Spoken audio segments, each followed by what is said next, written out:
हरे कृष्णा। आप सभी का स्वागत है आज के इस सत्र में। ओम अज्ञानतिमिरन्धस्य ज्ञानाञ्जनशलाकाय चक्षुरुन्मिलितं येन तस्मै श्रीगुरवे नमः। श्रीचैतन्यमनोभीष्टं स्थापितं येन भूतले स्वयं रूप कदा मह्यं ददाति स्वपदान्तिकम्।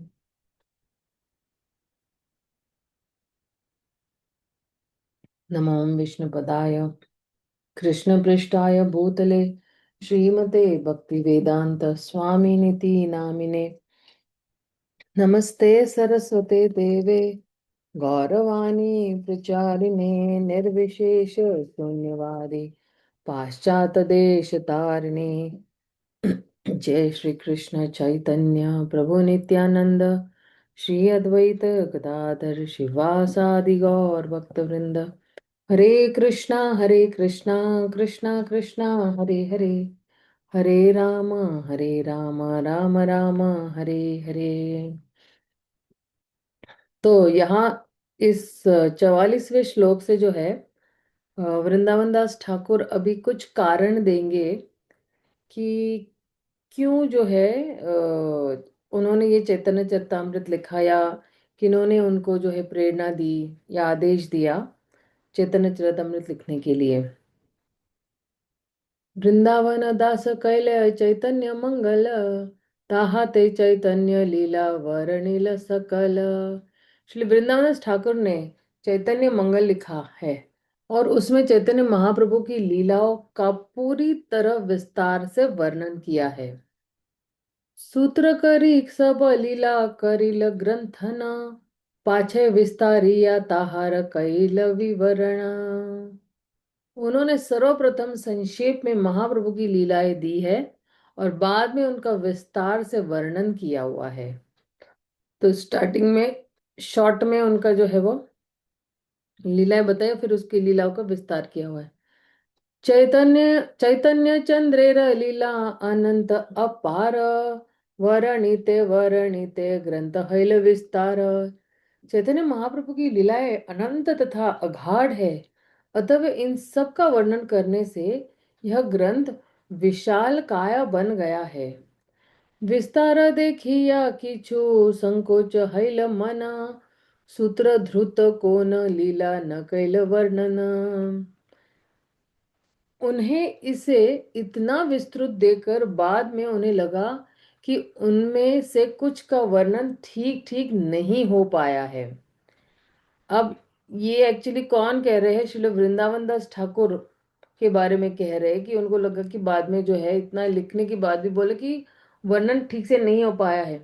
देखिए, कोई भी लेखक है ना, अपने आप को जो है वो योग्य नहीं समझता है, या उसने अगर कुछ काम किया है तो उसको यही लगता है कि शायद मैंने ठीक से वर्णन नहीं किया होगा, या ये उनकी विनम्रता है। हालांकि हमने कल भी देखा था कि अ, जो भक्त है वो जो है भगवान की सेवा में लिखते हैं और भगवान उनको अंदर से प्रेरणा देखते हैं या बुद्धि देते हैं वो ग्रंथ लिखने के लिए। तो आप सोचिए कि अगर भगवान ने अंदर से ही प्रेरणा दी हुई है, मतलब भगवान की मर्जी से लिखा। लेकिन श्री वृंदावन दास ठाकुर की विनम्रता यही है कि वो अभी भी यही मान रहे कि मैंने कुछ ठीक ठीक नहीं लिख पाया हूँ। नित्यानंद लीला वर्णने हैल आवेश चैतन्य शेष लीला रहिल अवशेष।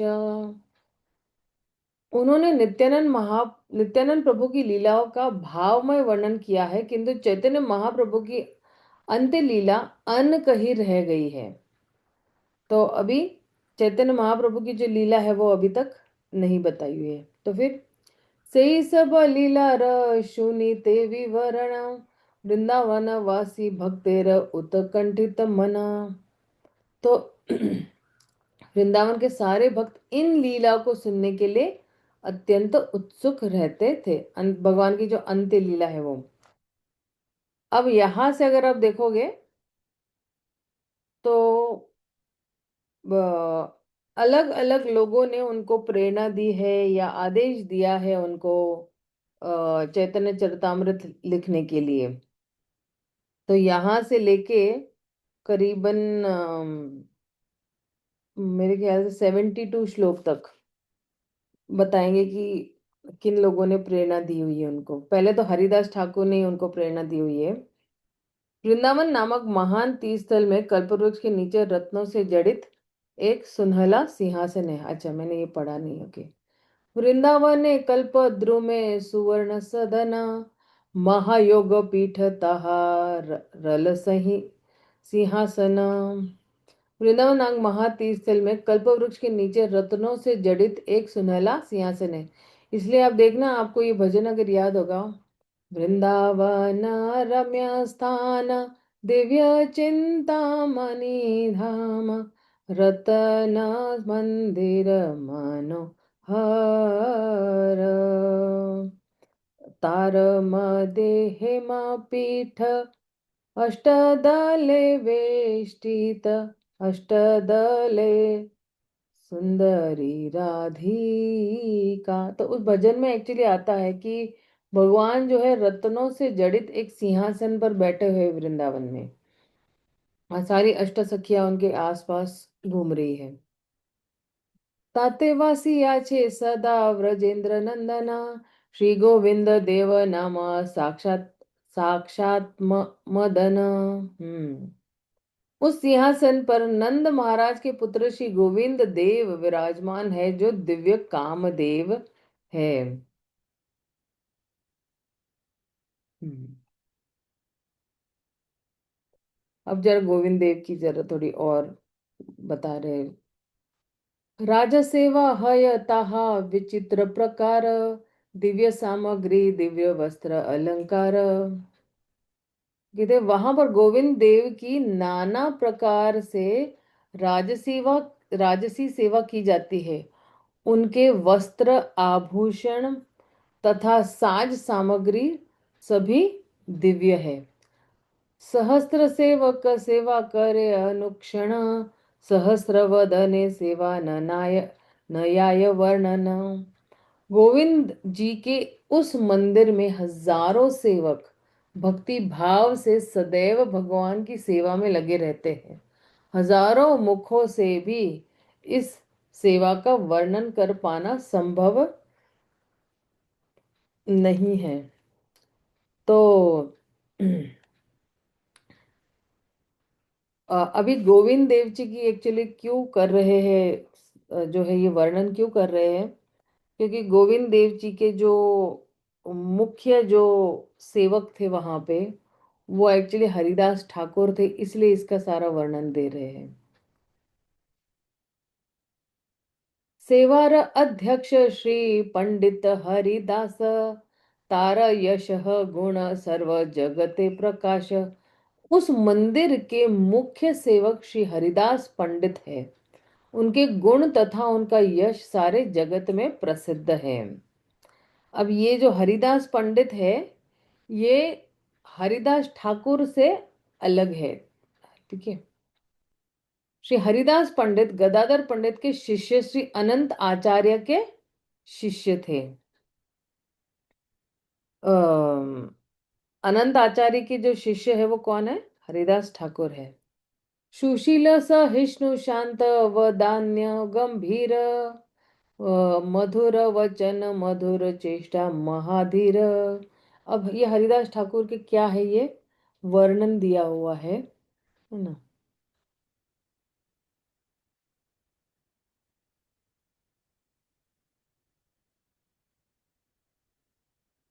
तो है ना, सुशील सहनशील शांत वदन्याय गंभीर मृदुषी तथा अत्यंत धीरे धीर थे। ये सारी क्या है, अभी हरिदास ठाकुर की जो है वो गुण है, कि सुशील थे या सहिष्णु थे या बिल्कुल शांत थे या बिल्कुल वदन्याय थे, है ना। भगवान अगर वदन्याय है तो भगवान के भक्त भी वदन्याय हैं।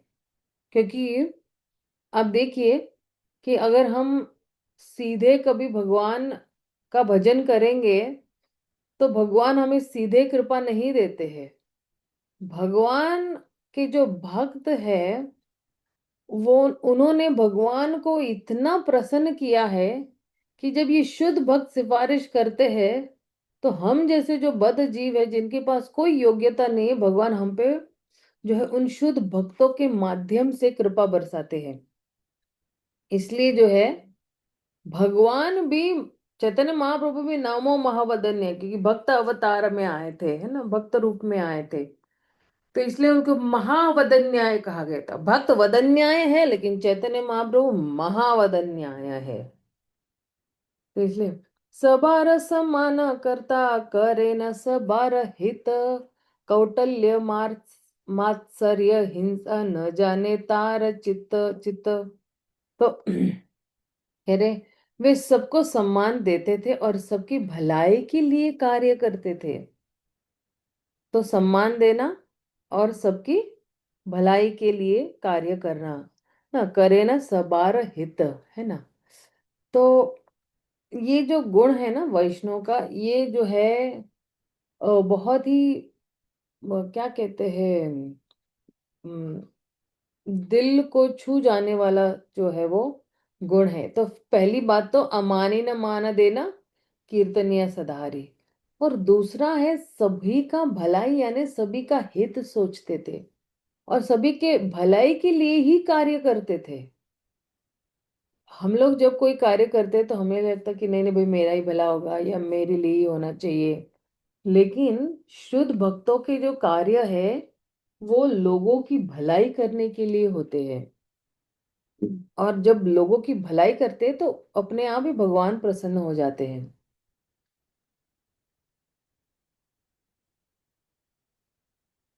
उनके मन में कूटनीति, ईर्ष्या तथा द्वेष लेश मात्र भी नहीं नहीं थे। अब देखना कि ये जो कूटनीति है ना, तो ये बहुत ही खतरनाक है, इसको कहते हैं डिप्लोमेसी। जैसे दुर्योधन में है ना ये कूटनीति थी। मात्सर्य, मात्सर्य मतलब क्या, कि बहुत ही ईर्ष्या करना। और हिंसा, हिंसा भी नहीं थी यहाँ पे हिंसा, ईर्ष्या हिंसा द्वेष जो है ये जो है उन एक्चुअली ना कहते हैं कि ये जो है, ये अगर जो है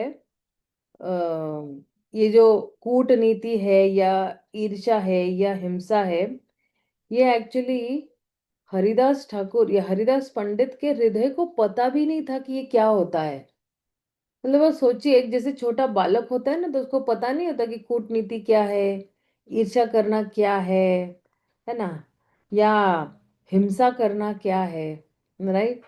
तो इस तरह से जो है श्री हरिदास पंडित जो है बहुत एक मासूम भक्त थे। और ऐसे ही मासूम लोग जो है भगवान को बड़े अट्रैक्ट करते हैं। आप सहज देखिए ना, जब भी अगर कोई छोटा बालक होगा तो हम तुरंत ही उसके प्रति आकर्षित नहीं हो जाते हैं क्या? अगर हम मनुष्य आकर्षित हो सकते हैं तो भगवान जो है, जो हमारे परम पिता है, वो क्यों नहीं आकर्षित होंगे? इसलिए इन गुणों का जो है हमें त्याग कर देना चाहिए। अगर किसी में कूटनीति है या माचर, अब कोई पूछेगा कि इससे हम कैसे अलग हो सके या इससे कैसे छुटकारा पाए, उसके लिए हमें जो है ऐसे लोगों का संग जो है वर्जित करना पड़ेगा जिनमें ये सब चीजें हैं। क्योंकि कभी कभी क्या होता है, जब हम बाहर की दुनिया में जाते हैं तो बहुत सारे लोगों के पास ये गुण हो सकते हैं, और हम जिसका संग करते हैं तो वही संग का प्रभाव से हमारे में भी न जानते हुए ये गुण आ जाते हैं। क्योंकि हम हमारे में जब हम जन्मे थे तो ये गुण थोड़ी ना लेके आए थे, सब यही संग की वजह से ही हमारे ये गुण विकसित हुए हैं। तो इसलिए असत संग त्याग यही वैष्णव आचार, कि ऐसे लोगों के साथ रहूंगा ही नहीं मैं जिसमें ये कूटनीति हो या मात्सर्य हो या हिंसा हो, नहीं रहना है इनके साथ। तो अगर इन लोगों के साथ नहीं रहेंगे तो फिर किसके साथ रहेंगे? तो उन भक्तों के साथ रहेंगे जिनके पास जो है विनम्रता है, जो अमानी न मान देना कीर्तनिया सदा हरि है, जो शुद्ध भक्त है। और हम लोग क्यों बार बार बोलते हैं ना, शुद्ध भक्तों का संग करना, शुद्ध भक्तों का संग। ये शुद्ध भक्तों का संग का ही प्रभाव होता है कि हम जो है ये सारी चीजें जो है हमारे में, ये अनर्थ जो है, अनर्थ, अनर्थ यानी जिसकी जरूरत नहीं है हमें, राइट। तो ये सब चीजें जो है वो बाहर फेंके जाते हैं। देखिए, जैसे एक आधा ग्लास कीचड़ से के पानी से भरा हुआ है, राइट। और अगर मैं निरंतर अच्छा पानी डालती जाऊंगी तो एक दिन पूरा ग्लास भी साफ सुथरे पानी से भर जाएगा। उसी तरह जी ये संत महात्मा जब हमारे मंदिरों में आते हैं, या हम जब आते हैं, प्रवचन देते हैं, संग देते हैं अपना, तो वो वही शुद्ध पानी जो है वो पानी का जो है वो किरदार निभाते हैं हमारी लाइफ में। कि हमारे में ये सारे अनर्थ है, हमारे में सारी दूषिता है, लेकिन जैसे ही वो निरंतर उनकी कथा कीर्तन के माध्यम से क्या हो जाता है, ये सब चीजें बाहर फेंकी जाती है, शुद्ध हरि नाम अंदर आ जाता है, शुद्ध पानी अंदर आ जाता है। और एक दिन धीरे धीरे निरंतर इनका संग लेते हुए हम भी, हमारा मन भी जो है इन गुणों से भर जाएगा। अमानी न मान देना कीर्तने सदारी। और जो है हमारे पास भी जो है सभी जीवात्माओं के लिए प्रेम होगा, या सबकी भलाई करने के लिए हम लोग ये कार्य कर सकते हैं। तो जब भी जो है शुद्ध भक्त हमारे मंदिर में आते हैं तो निश्चित रूप से उनकी वाणी का लाभ लेना चाहिए, उनके संग का लाभ लेना चाहिए, उनके कीर्तन का लाभ लेना चाहिए, ताकि हम जो है जो है हमारे में जितने भी अनर्थ है वो सब बाहर निकल जाएंगे, और अनर्थों के बदले उसी के विपरीत जो गुण होते हैं वही जो है वो आ जाएंगे। तो कहते हैं, कृष्णेर ये साधारण सद्गुण पचाश से सब गुणेर तार शरीरे निवास। हाँ, उनके शरीर में भगवान के 50 गुण विद्यमान थे। वाह वाह वाह वाह, किसके बारे में बात करें? हरिदास पंडित के बारे में बात करें कि भगवान के 50 गुण विद्यमान थे। तो भक्ति रसामृत सिंधु में कहा गया है, एक सेकेंड, कि भक्ति रसामृत में श्री कृष्ण के दिव्य गुणों का उल्लेख हुआ है। इनमें से 50 मुख्य है, अयम नेता, सुसर सुर मांगम इत्यादि। और श्री हरिदास पंडित में भी किंचित मात्र में ये सभी गुण विद्यमान थे। क्योंकि सारे जीव पूर्ण पुरुषोत्तम भगवान के अंश, अतएव श्री कृष्ण में विद्यमान ये 50 गुण मूल्य रूप में हर जीव के में अल्प मात्रा में पाए जाते हैं।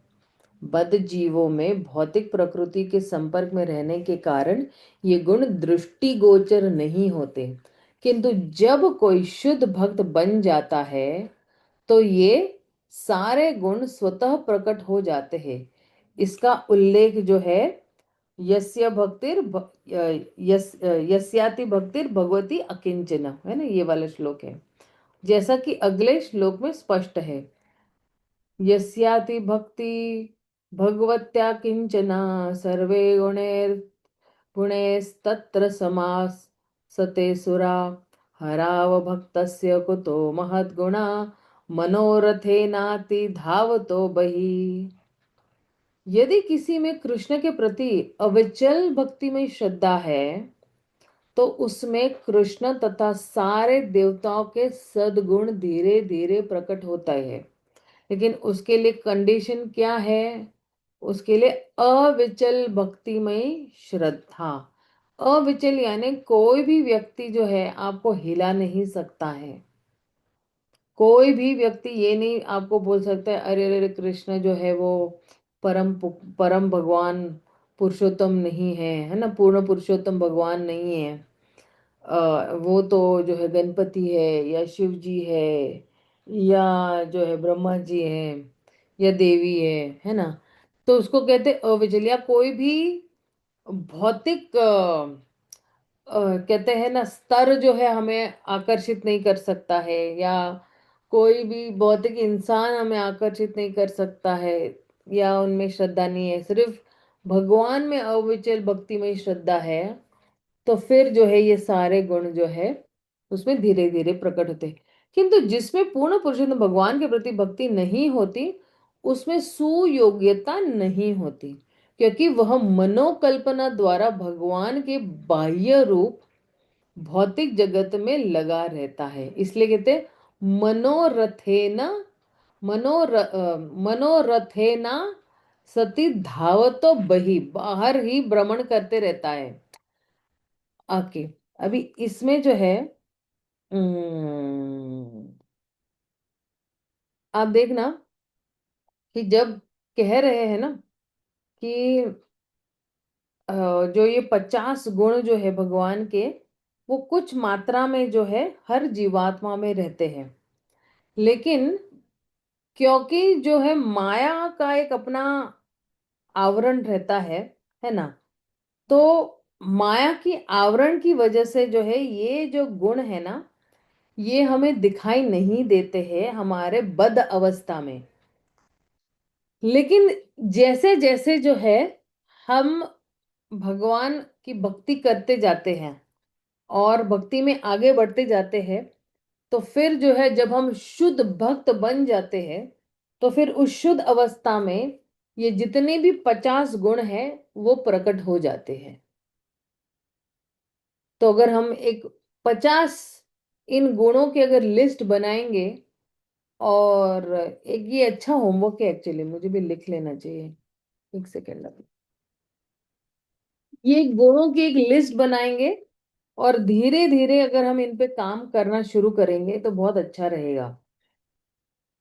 तो जो है एक दिन जो है हम जो है ये शुद्ध भक्त बन सकते हैं। इन 50 गुणों में से मुझे क्या जो है अर्जित करना है, तो धीरे धीरे जो है हम एक एक महीने ये 50 गुण जो है हम अर्जित कर सकते हैं, और धीरे धीरे 4-5 साल में एक शुद्ध भक्त बन सकते हैं।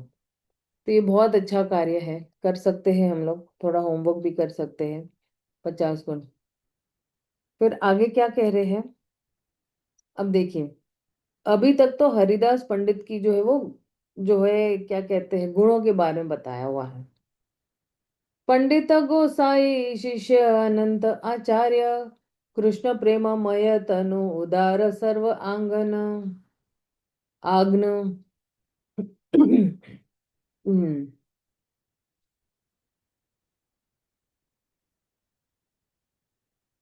एक सेकेंड। आनंद आचार्य गदाधर पंडित के शिष्य थे। उनका शरीर सदैव भगवत प्रेम में निमग्न रहता था। वे उदार थे और सभी प्रकार से उन्नत थे। अब देखिए, हरिदास ठाकुर जो है वो किन के शिष्य है? वो अनंत आचार्य के शिष्य है। और अनंत आचार्य किन के शिष्य है? गदाधर पंडित के थे। और जो है जो अनंत आचार्य है वो हमेशा किस में डूबे रहते थे? हमेशा जो है वो भगवत प्रेम में जो है वो निमग्न रहते हैं ना, डूबे रहते थे, है ना। ताहार अनंत गुण के करु प्रकाश, तार प्रिय शिष्य इह पंडित हरिदास।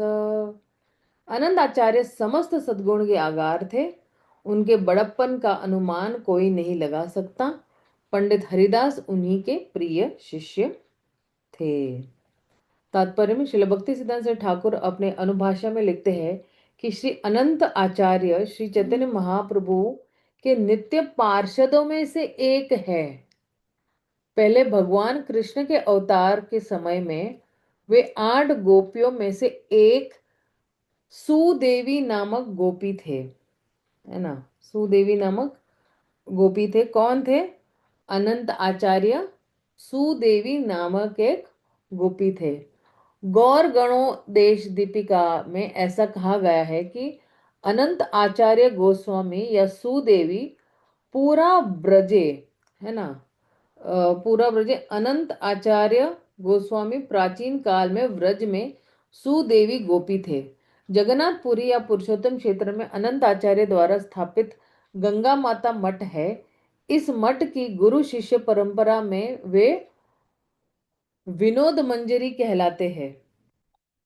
जो मंजरियों का भी नाम जो है बता रहे हैं। उनके एक शिष्य थे हरिदास पंडित गोस्वामी, जो श्री रघु गोपाल तथा श्री रास मंजरी के नाम से भी जाने जाते थे। तो आप देखिए, जैसे हरिदास ठाकुर जो है उनके एक शिष्य थे हरिदास पंडित। अनंत आचार्य के शिष्य कौन है? हरिदास पंडित। और हरिदास पंडित कौन है? रासमंजरी। अनंत आचार्य कौन है?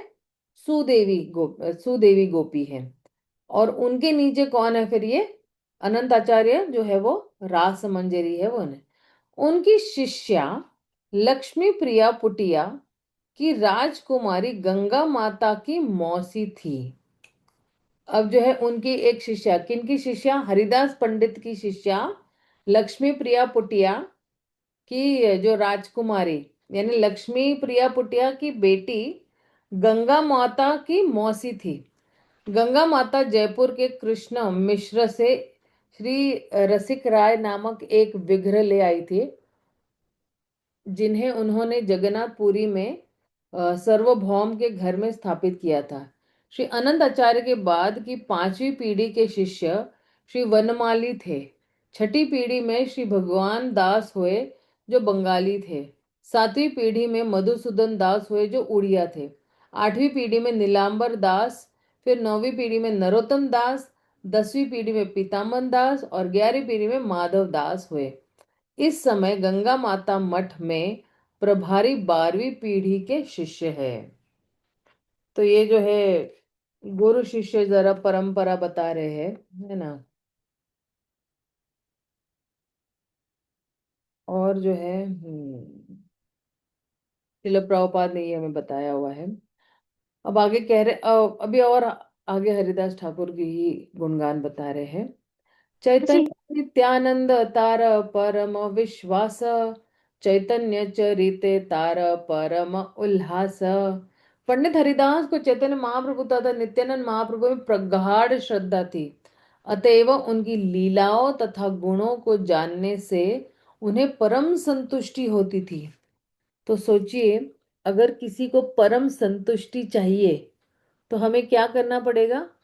हमें जो है वो भगवान की लीलाओं का स्मरणम करना पड़ेगा, या तो उनकी लीलाओं का श्रवण करना पड़ेगा। श्रवण करेंगे तो ही स्मरणम होगा, तभी उनको संतुष्टि मिलेगी। वैष्णवेर गुण ग्राही न देखिए दोष, काय मनो वाक्य करे वैष्णव संतोष। वे वैष्णवों के सद्गुणों को सदैव स्वीकार करते थे और उनमें वे कोई दोष नहीं पाते थे। तो हरिदास ठाकुर क्या कहते थे? पहले तो इनके पास चैतन्य महाप्रभु और नित्यानंद महाप्रभु के लिए बड़ी श्रद्धा थी, और उनकी जो है लीलाओं जानने के लिए वो हमेशा उत्सुक थे। और जो है उन्होंने वैष्णव के सद्गुण को सदैव स्वीकार करते थे और उनमें कोई दोष नहीं देखते थे। यानी कि किन में?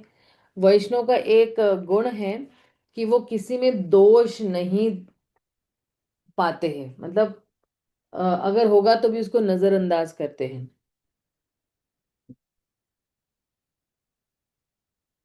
जैसे मान लो, अगर किसी में कोई दोष है, राइट, तो वैष्णव उसको है ना बिल्कुल सकारात्मक तरीके से कुछ अच्छा ही बोलकर जो है वो बताएंगे। तो उनको वो दोष दोष नहीं लगता है, उसको वो अच्छा गुण लगता है। वे वैष्णव को तुष्ट करने में ही अपना तन मन लगाते थे। तो तन और मन, है ना। तो तन मन लगाना मतलब अपना हार्ट, अपना हृदय और आत्मा लगा देना वैष्णव के आनंद के लिए। तात्पर्य में श्रील प्रभुपाद कहते हैं, वैष्णव का यह गुण है कि वह अदोष दर्शी होता है। अदोष है ना, अदोष दर्शी होता है, यानी दोष नहीं देखना। तो दोष नहीं देखना का विपरीत जो है वो अदोष दर्शी होता है ना। अर्थात वह दूसरों के दोषों को कभी नहीं देखता। निसंदेह हर मनुष्य में सद्गुण तथा दोष दोनों पाए जाते हैं। इसलिए कहा गया है कि सज्जन गुणम इच्छन्ति दोष मिच्छन्ति पामरा। प्रत्येक व्यक्ति में दोष तथा सद्गुणों का संयोग होता है, किंतु गंभीर होने के कारण वैष्णव जन मनुष्य के गुणों को ही ग्रहण करते हैं, अच्छे गुणों को ग्रहण करते हैं, उसके दोषों को नहीं। वैसे ही जैसे मक्खियां घाव ढूंढती है और मधुमक्खियां मधु ढूंढती है। जितनी भी मक्खियां है ना वो गंदी चीज पे ज्यादा बैठती है, नहीं यहाँ पे बोलते हैं गंदे घाव पे बैठती है ना। और मधुमक्खियां क्या करती है, हर फूल पे जाके उसका रस जो है वो मीठा मीठा रस वो निकालती है। हरिदास पंडित को किसी वैष्णव में कभी कोई दोष नहीं देखा। वे उसके सद्गुणों पर ही विचार करते थे। ये एक अच्छा है, देखिए हमें हमारे आचार्य से बहुत कुछ सीखने मिल रहा है। हमें क्या करना है, हमें दोष नहीं देखना है, वे उसके सद्गुणों पर ही विचार करते। अरे वाह, इस माता में कितना अच्छा गुण है कि बहुत अच्छा फूल हार बनाती है। इसमें कितना अच्छा गुण है कि बहुत अच्छा रंगोली बनाती है। या इन प्रभु में कितनी सेवा भावना है कि प्रोग्राम में जल्दी आएंगे और सबके लिए चटाइयाँ बिछाते हैं, और प्रोग्राम में लास्ट चले जाएंगे, चटाइयाँ उठाएंगे, प्रसाद सबको परोसेंगे। या जो है सभी को जो है प्रेम से, देखिए जब हम प्रसाद परोसते हैं ना भक्तों को, तो एक्चुअली अगर मान लो किसी ने बिल्कुल गुस्से से परोसा है, तो ना अगले वाले को वो डाइजेस्ट नहीं होता है, यानी उसका पाचन नहीं होगा, वो पचेगा ही नहीं उसको वो प्रसाद। क्यों? क्योंकि हमारा जो राग है या हमारा जो क्रोध है वो अगले के पास ट्रांसफर हो चुका है। और अगर हम प्रेम से देंगे तो उसका उसको वो जो प्रसाद है वो बहुत अच्छी तरह से पचेगा। इनफैक्ट एक आध घंटा ज्यादा ही जल्दी पच जाएगा। तो इसलिए हम किस चेतना से लोगों को प्रसादम खिला रहे हैं, वो बहुत मायने रखता है। आप देखना, इसलिए पुराने जमाने में, अभी हमारे इस्कॉन में ना अभी 5 साल पहले तक तो है बिठा के खिलाते थे। अभी थोड़ा संख्या अगर बढ़ गई है ना, इसलिए बहुत मुश्किल होता है लोगों को, जरा कमरों में भी थोड़ा जरा तकलीफ होना शुरू हो गया है, क्योंकि ज्यादा हम लोग एक्सरसाइज वगैरह करते नहीं है। लेकिन जो वैष्णव जो वैष्णव पद्धति यही है कि जितने भी भक्त हैं उनको पहले बिठाना है और प्रेम से परोसना है। अभी हमारे ग्रुप में भी है ना, एक्चुअली कम लोग हैं, इसलिए हम लोग क्या करते हैं, सबको बिठाते हैं और प्रेम से परोसते हैं। और इसमें क्या हो जाता है ना, आत्मीयता बढ़ती है कि अरे रे आपको हलवा चाहिए, लो हलवा। अरे रे आपको राजमा चाहिए, लो लो राजमा लो। तो प्रेम से परोसते हैं, क्योंकि क्यों, हम हर भक्त में जो है भगवान को देखते हैं। और इसे कहते, हर भक्त को क्या, हर जीवात्मा में भगवान को देखते हैं। तो इसे कहते हैं पंडिता समदर्शिना। चाहे पत्थर हो, चाहे हाथी हो, चाहे घोड़ा हो, हम सब में जो है भगवान को देखते हैं। तो क्योंकि हम सब में भगवान, और वैष्णव जन जो है सब में भगवान को देखते हैं, इसलिए भगवान में कोई दोष नहीं है, यही मानना है। देखिए वैष्णव में कभी कोई दोष नहीं देखा। क्यों? क्योंकि ये सभी भगवान के अंश है। तो भगवान जैसे ही मानते हैं ना उनको, तो भगवान में दोष कहाँ है? तो वे उसके सद्गुणों पर ही विचार करते हैं। तो हमें क्या करना है, हम लोगों के सद्गुणों पे विचार कीजिएगा। और आप देखिए, जैसे ना, अब फॉर एग्जाम्पल हमारे ग्रुप में जो है या भक्तों में अगर कुछ ना कुछ अच्छा गुण होगा, कोई जो है वो ड्राइंग में अच्छा होगा, कोई फूलहार करने में अच्छा होगा, कोई प्रचार करने में अच्छा होगा, कोई किताब वितरण करने में अच्छा होगा, कोई विग्रह सेवा में अच्छा होगा, कोई भगवान की ज्वेलरी बनाने में अच्छा होगा, कोई भगवान की ड्रेस बनाने में अच्छा होगा, कोई जो है वो ऑर्गेनाइजेशन में अच्छा होगा, यानी सब कुछ ठीक ठाक रखना है ना, कबर्ड्स में अच्छी तरह से रखना है। कोई बर्तन धोने में बहुत अच्छा हो सकता है। अब बोलोगे हैं बर्तन धोने क्या है, ऐसे तो घिसना तो है, उनको एक ये दे दिया घिसने के लिए और पाउडर दे दिया घिसने के लिए, इसमें कौन सी बड़ी बात है। लेकिन अब सोचिए, जब हम बर्तन घिसते हैं एक्चुअली, तो हम बर्तन नहीं घिस रहे, हम अपने हृदय पे जो जमी हुई गंदी मैल है ना, वो हम साफ कर रहे हैं। और इसलिए आप देखना हमारे आंदोलन में प्राय जब भी कोई नया भक्त आता था, प्रभुपाद उनको पहले बर्तन घिसाने में लगा देते थे। क्यों? क्योंकि बर्तन जैसे जैसे हम घिसते हैं, तो हमारे जो हृदय में काम क्रोध मद मोह लोभ मत से जितने भी अनर्थ है वो गायब होने शुरू हो जाते हैं। और इसके बदले में हमारे हृदय में फिर क्या बैठ जाता है? विनम्रता, सहिष्णुता, और दूसरों को मान देने की जो जो गुण है वो विकसित हो जाते हैं।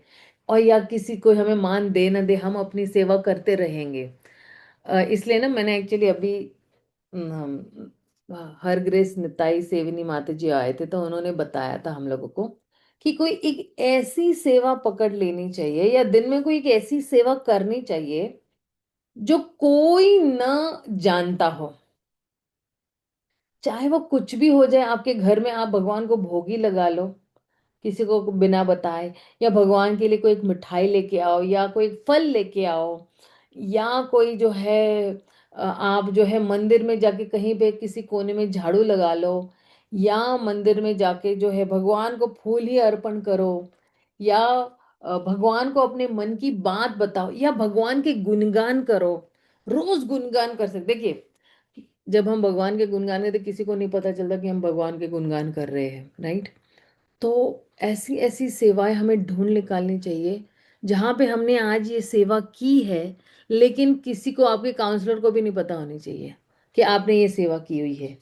और अगर वो सेवा ऐसी भी हो सकती है कि अगर नहीं भी रिपोर्टिंग दिया तो कोई फर्क नहीं पड़ता है ग्रुप को। तो ऐसी जो है सेवा जो है हमें पकड़ लेनी चाहिए दिन में रोज ये। और आप देखना बहुत अच्छा लगेगा, क्योंकि जब किसी को नहीं पता, सिर्फ एक ही व्यक्ति को पता है, वो भगवान को पता है, आपके गुरु को पता है, राइट। तो फिर इसमें जो है हमें मान सम्मान जो है स्वीकारने की जो है वो वृत्ति चली जाएगी। प्राय एक्चुअली क्या होता है ना कि कई लोग जब जब अगर कोई सेवा करते हैं ना, तो दूसरों ने जो है वो सेवा, हालांकि ये अच्छी बात है, मैं ये नहीं बोल रही हूँ कि कोई अगर हमारी सराहना कर रहा है कि आपने कोई अच्छी सेवा की है, लेकिन वो क्या है ना, सर पे नहीं चढ़ जाना चाहिए। अगर कोई सराहना कर रहा है तो मान लो, अगर फॉर एग्जाम्पल ओके, कि किसी ने बहुत अच्छा फूल हार सेवा किया है, उसने बहुत अच्छा भगवान के लिए माला बनाई हुई है, तो उसको ये नहीं लगना चाहिए कि अरे रे कोई मुझे आके बोल ही नहीं रहा है कि देखो तुम कितनी अच्छी मालाएं बना रहे हो। या किसी ने अच्छी माला बनाई हुई है और कोई आके उसकी सराहना कर रहा है, तो तुरंत ही जो है वो सराहना हमें किसको देनी है? गुरु और कृष्ण को दे देनी। नहीं, गुरु की कृपा से ये सब हो पाया है, और गुरु होते ही नहीं मेरे जीवन में तो मैं ये सेवा कुछ भी नहीं कर पाती। स्ट्रेट वो जो जो हमने जो सेवा की ना, उसका सारा श्रेय हमें क्या करना है? गुरु को दे देना है कि नहीं, गुरु की कृपा से मैं इस इस्कॉन में जो हूँ आई हूँ, गुरु की कृपा से। अब कोई सोच पाएगा, सोचेगा कि अरे गुरु का किधर कोई रोल है भाई, मैं खुद आई, कुछ भक्तों ने जो है मुझे प्रचार किया और फिर गुरु से मिलवाया, ठीक है, तो गुरु की कृपा कहाँ से आई इसके अंदर? लेकिन गुरु आए इसलिए ये गुण भी आए, गुरु आपके जीवन में आए इसलिए ये सेवा कर पाए, क्योंकि गुरु ही वो शक्ति है जिसके माध्यम से हम ये सेवा कर पाते हैं। बिना अगर गुरु के जो है कोई भटकते रहता है ना, तो जन्मों जन्म वो भगवान की सेवा नहीं कर पाता है। क्योंकि गुरु में जो है भगवान के लिए कूट कूट कर भरी हुई सेवा है, इसलिए वो वही गुण जो है वो अपने शिष्यों में जो है वो ट्रांसफर करते हैं। तो इसलिए ये कभी किसी को ये अहंकार नहीं होना चाहिए कि ये सब मेरी वजह से, मैं करता हूं ही नहीं भाई। मैं बिल्कुल भी करता नहीं हूं। करता कौन है? गुरु और कृष्ण है करता। और वो जो है, मैंने इच्छा की और वो करवा रहे हैं। अब मान लो, ठीक है ना, अगर मैंने इच्छा की है लेकिन उस इच्छा की पूर्ति ही नहीं होगी, तो क्या हमारी श्रद्धा बढ़ेगी? नहीं बढ़ेगी। मान लो मेरी इच्छा है, मुझे फूलहार सेवा करना है, कि मुझे भगवान के लिए माला बनानी है, मुझे भगवान के लिए आभूषण बनाने हैं, लेकिन वहां से सैंक्शन भी तो आना चाहिए ना, अनुमति तो आनी चाहिए ना वहां से। सालों साल हम यही सोचते रहेंगे, मुझे भगवान के लिए फूलहार बनाना है, मुझे भगवान के लिए गहने बनाने हैं, लेकिन अनुमति जब आएगी, अनुमति मतलब क्या? कृपा। वहां से कृपा आएगी तो निश्चित रूप से जो है, कहते हैं ना, एक लंगड़ा भी पहाड़ चढ़ सकता है और एक गूंगा भी बोल सकता है। एक्चुअली ये है गुरु कृपा का प्रभाव, जो एक्चुअली हम लोग अभी भी नहीं समझ पा रहे हैं कि किस तरह जो है ये गुरु की कृपा जो है, वो जो है टन के टन, गैलन्स की गैलन्स जो है वो बरस रही है हम पे। लेकिन हम ही इतने दुर्भाग्यशाली है कि उस कृपा को पकड़ नहीं पा रहे हैं। क्यों? क्योंकि हमें जो है केवल नाम और यश में ही पड़े हुए हैं।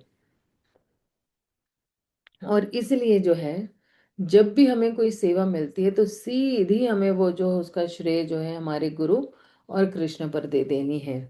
तो ये सारे सद्गुणों में आता है। ये सद्गुणों में आता है क्योंकि इससे हम विनम्र बनेंगे, उद्दंड नहीं बनेंगे। अगर हम ये श्रेय हमारे गुरु को नहीं देंगे, या शिल प्रभुपाद को नहीं देंगे, या कृष्ण को नहीं देंगे, तो फिर हम जो है धीरे धीरे जो है वो नाम और यश का कीड़ा हमारे दिमाग में घुस जाएगा। और फिर जो है, एक बार नाम और यश का जो कीड़ा घुस जाता है ना, वो बाहर निकलना बड़ा मुश्किल हो जाता है। वो फिर जो है उसके लिए हम कुछ भी कर सकते हैं, एनीथिंग, कुछ भी कर सकते हैं।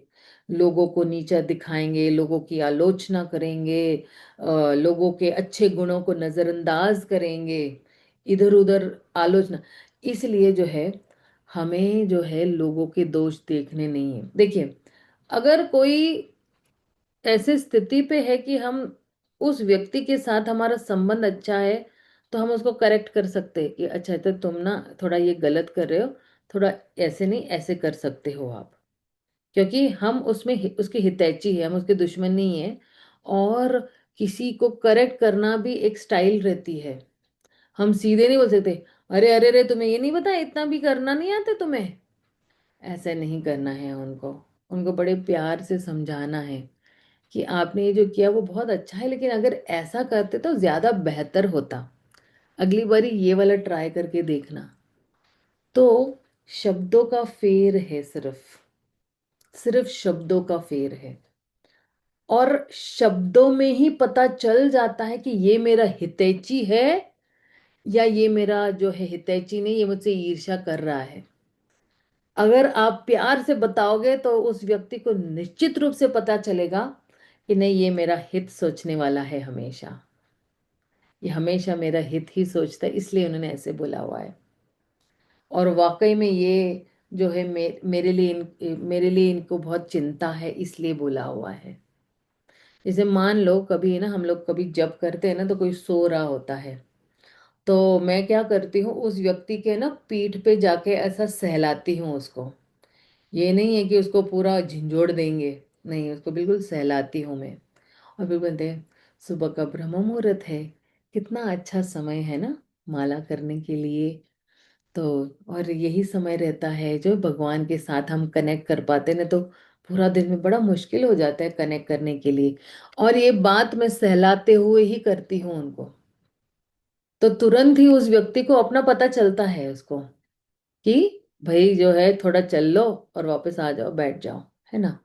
और अगर उसके पास कुछ ऐसा भी कारण होगा कि अरे नहीं, रात को थोड़ा लेट हो गया, ये हो गया, वो हो गया, तो हम बोलते हाँ समझ सकती हूँ मैं, समझ सकती हूँ, लेकिन सुबह का माला करना जरूरी है। तो बहुत फर्क पड़ता है शब्दों में, आपके कर्मों में या एक्शंस में, कि आप किस किस तरह से आप उनको जो है ये फीडबैक देते हो, या किस तरह से उनको थोड़ा अ, चिंता व्यक्त करते हो सुधारने के लिए।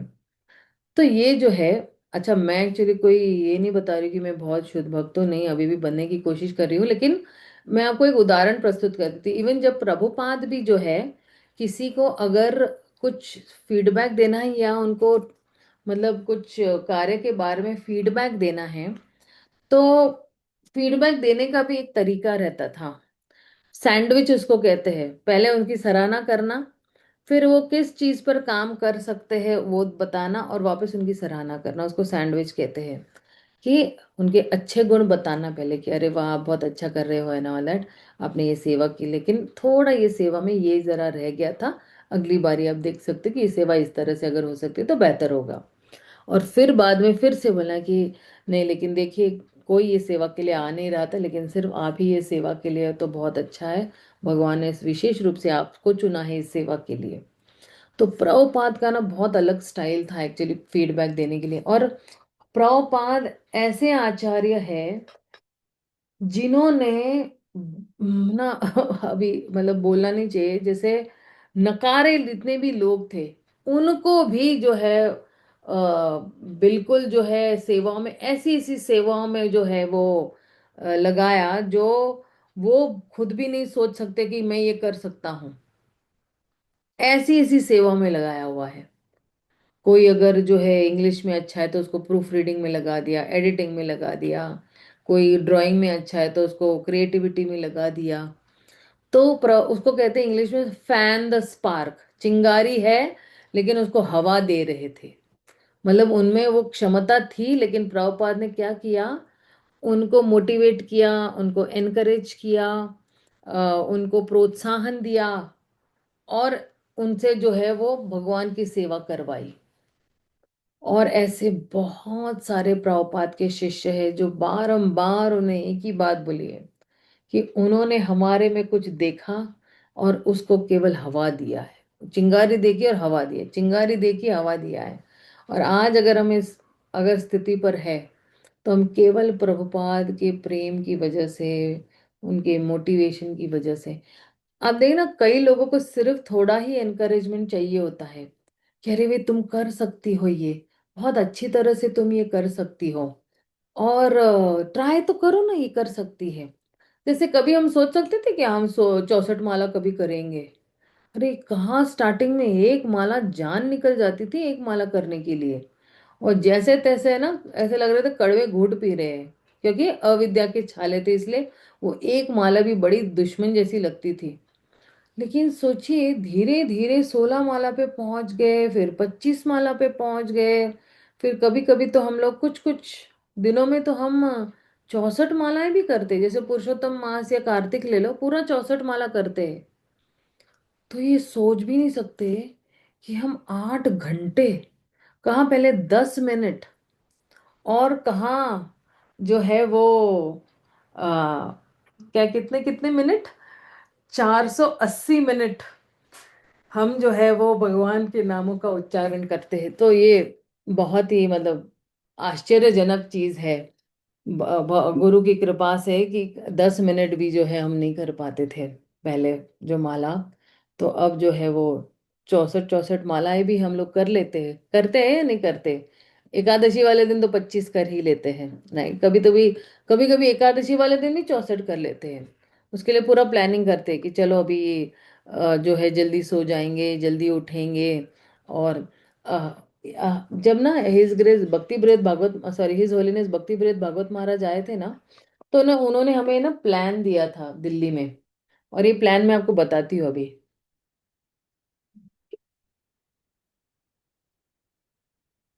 उन्होंने कहा था कि अगर आपको 64 माला करना है ना, तो उसके अगले दिन से प्लानिंग करना शुरू कर, दिमाग को तैयार करना है, कल मुझे 64 माला करनी, कल मुझे 64 माला करनी है।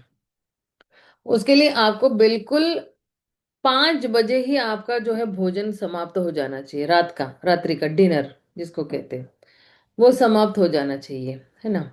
और फिर 9 बजे सोना है आपको। सब आपके गैजेट्स जो है 8 बजे ही बंद हो जाने चाहिए, मोबाइल ये वो जो भी है। तो जब 9 बजे आप सोएंगे तो आप जो है बड़े अच्छी तरह से आप जो है वो पौने 2 के आसपास उठ पाएंगे। तो पौने 2 समझ लो कि पौने 2 अगर आप उठते हैं तो आधे घंटे में जो है वो स्नान वान करके जो है वो तैयार होके आप 1:15 के आसपास आप बैठ सकते हैं। 1:15 से लेके 4:15 बजे तक, क्योंकि हम लोग तो मंदिर में थे इसलिए बता रहे थे वो। 2:15 से लेके 4:15 बजे तक जो है वो आप एक राउंड छोला माला का कंप्लीट कर सकते हैं। फिर मंगला आरती के बाद जो है 5 बजे से 7 बजे तक दूसरा राउंड कंप्लीट होगा, यानी 32 माला होगी, है ना। 7 बजे श्रृंगार आरती होगी, वो थोड़ा अटेंड कर लो। फिर 8 से 10 बजे तक कितना हुआ, तीसरा राउंड शुरू होता है। बीच में कुछ अच्छा ड्राई फ्रूट्स वगैरह कुछ खा लिया आपने एकादशी वाले दिन तो ठीक है। और फिर जो है 10:30 से 12:30, मैक्सिमम किसी को लो तो 1 बजे तक, बीच में वो अगर कुछ और भी कार्य कर रहा है तो सोचिए आप जो है बिल्कुल। और अगर घर में है तो बढ़िया ही है। फिर तो एक ही आसन पे बैठो, दो दो 2:15 से लेके 2:15 से 4:15 बजे तक एक राउंड, 4:15 से जो है 6:15 बजे तक दूसरा राउंड, 6:15 से 8:15 तीसरा राउंड, और 8:15 से 10:15 बिल्कुल 10 बजे तक, यानी 10:30 के आसपास सोच लो, या मैक्सिमम 11 बजे तक आपके पूरे 64 मालाएं हो जाती है। बीच बीच में कुछ खा लो, अगर ऐसे लग रहा है किसी को एसिडिटी है, किसी को डायबिटीज है, किसी को कुछ है, तो अब आराम से दूध पियो, ड्राई फ्रूट्स खाओ, जो भी है। और अगर नींद आ रही है तो चल चल के करो। भक्तों के संग में 64 माला बहुत अच्छी हो सकती है, बहुत बढ़िया हो सकती है कि मंदिर में पूरा दिन बिता लो। जैसे कई लोग दिल्ली से है ना, तो दिल्ली मंदिर चले जाना चाहिए। और दिल्ली मंदिर अगर चले जाते हो तो अपना वो म्यूजियम है ना, म्यूजियम म्यूजियम के बिल्कुल ऊपर आप चले जाते हो ना, तो वहां पे हमारी परंपरा बैठी हुई है। परंपरा के सामने बैठ के अच्छी तरह से माला कर सकते हैं हम लोग। और घर में अगर बहुत दूर है, नहीं जाना है, घर में कुछ जिम्मेदारियां हैं, तो फिर जो है घर में ही कर सकते, कुछ भक्तों को आप आमंत्रण दे सकते हो। थोड़ा थोड़ा आपको थोड़ा प्रोत्साहन देंगे और कर सकते इस तरह से। हमारे यहाँ पे हिज ग्रेस कृष्णानंद प्रभु आते हैं, और वो जब भी पुणे आते मतलब एक के घर में बैठेंगे और 64 माला पूरी पूरी करेंगे। वो घर होस्ट रहेगा, वो उनको भी बोलते बैठो 64 माला करो। बोले नहीं प्रभु जी, प्रसादम का, बोले प्रसादम बाहर से मंगा लो, गोविंदा से मंगा लो। तो फिर जो है जिनके घर में प्रोग्राम हो रहा है तो वो भी 64 माला कर लेते हैं। तो सोचिए ना, एक घर में इतने सारे लोग 64 माला करते, वो घर कितना पवित्र हो जाता है। तो इस तरह से ये जो है, बाप रे कहाँ से कहाँ ये सब्जेक्ट चला गया सद्गुणों का, से विचार था कहते थे। तो लेकिन मैंने ये बोला कि हमें ना लोगों के अच्छे गुण देखने हैं, हमें बुरे गुण नहीं देखने हैं, हमें सिर्फ अच्छे गुण से मतलब होना चाहिए। तो मैं यहीं पे विराम देती, थोड़ा हम लोग एक्सटेंड करिए, क्षमा चाहती हूँ। शिल प्रभुपाद की जय, गौर भक्त वृंद की जय, श्री कृष्णराज कविराज गोस्वामी की जय। हरे कृष्णा, हरि बोल। रति मंजरी माता जी कुछ कहना चाहते थे आप? जी जी माता जी, हरे कृष्णा, धर्म प्रणाम। माता जी, अभी जो भक्त ये हरिदास ठाकुर आप बता रहे थे, तो हरिदास पंडित भी बता रहे थे, तो दोनों एक ही हैं? नहीं नहीं, दोनों अलग है। हरिदास ठाकुर अलग है, हरिदास पंडित अलग है। तो अभी जैसे उनके गुरु के बारे में बताया कि आनंद आचार्य थे, और उनके गुरु थे गदाधर पंडित। तो ये हरिदास पंडित हैं, इनके हाँ, इनके ये गुरु। जो अभी जिनकी चर्चा हो रही है वो हरिदास पंडित है। अच्छा अच्छा। और तो हरिदास इनके ठाकुर अलग है, नाम आचार्य शिल हरिदास ठाकुर वो अलग है। और ये हरिदास पंडित दोनों अलग है, दोनों अलग ही भक्त है दोनों। जी जी। तो इनके गुरु आपने बताया कि आनंद आचार्य, तो ये और हैं इनके अनंत गुरु। आचार्य जो है वो गदाधर पंडित के शिष्य थे। जी जी माता, ठीक है। थैंक यू माता जी, हरे कृष्ण। समृद्धि, आपको कुछ पूछना है बेटा? हरे कृष्ण माता जी, दंडवत प्रणाम। धन्य प्रणाम बेटा। माता जी, जो आपने उनकी जो पीढ़ियाँ थी उनका जो वर्णन किया अनंत आचार्य के, उसमें नरोत्तम दास ठाकुर का भी नाम आया था। तो वो ये वाले है कि वो अलग है? हाँ नहीं नहीं, अपने वही नरोत्तम दास ठाकुर ही है, हमारे ही नरोत्तम दास ठाकुर है। ठीक है ना। और किसी को कुछ पूछना है? अच्छा ठीक है, हम यही विराम देते। श्रील प्रभुपाद की जय, श्रील कृष्णदास कविराज गोस्वामी की जय। हम फिर से कल मिलेंगे।